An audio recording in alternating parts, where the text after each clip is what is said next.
کیونکہ ہر سردار کاہن آدمیوں میں سے منتخب ہو کر آدمیوں ہی کے لیے ان باتوں کے واسطے مقرر کیا جاتا ہے جو خدا سے علاقہ رکھتی ہیں، تاکہ نظریں اور گناہوں کی قربانیاں گزرانے، اور وہ نادانوں اور گمراہوں سے نرمی کے ساتھ پیش آنے کے قابل ہوتا ہے، اس لیے کہ وہ خود بھی کمزوری میں مبتلا رہتا ہے، اور اسی سبب سے اس پر فرض ہے کہ گناہوں کی قربانی جس طرح امت کی طرف سے گزرانے، اسی طرح اپنی طرف سے بھی چڑھائے، اور کوئی شخص اپنے آپ میں عزت اختیار نہیں کرتا جب تک ہارون کی طرح خدا کی طرف سے بلایا نہ جائے۔ اسی طرح مسیح نے بھی سردار کاہن ہونے کی بزرگی اپنے تئیں نہیں دی، بلکہ اسی نے دی جس نے اس سے کہا تھا کہ تو میرا بیٹا ہے، آج تو مجھ سے پیدا ہوا۔ چنانچہ وہ دوسرے مقام پر بھی کہتا ہے کہ تو ملک صدق کے طور پر ابد تک کاہن ہے۔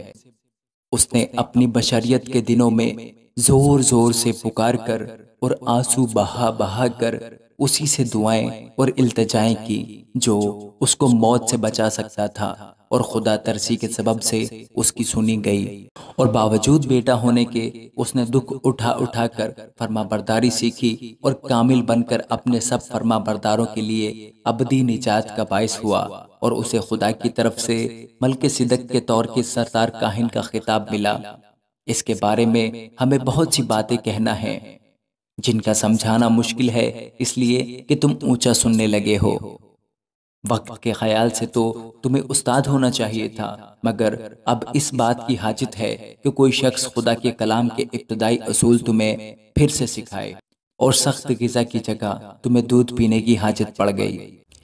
کیونکہ دودھ پیتے ہوئے کو راست بازی کے کلام کا تجربہ نہیں ہوتا، اس لیے کہ وہ بچہ ہے، اور سخت غذا پوری عمر والوں کے لیے ہوتی ہے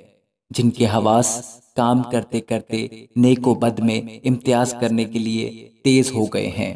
آمین۔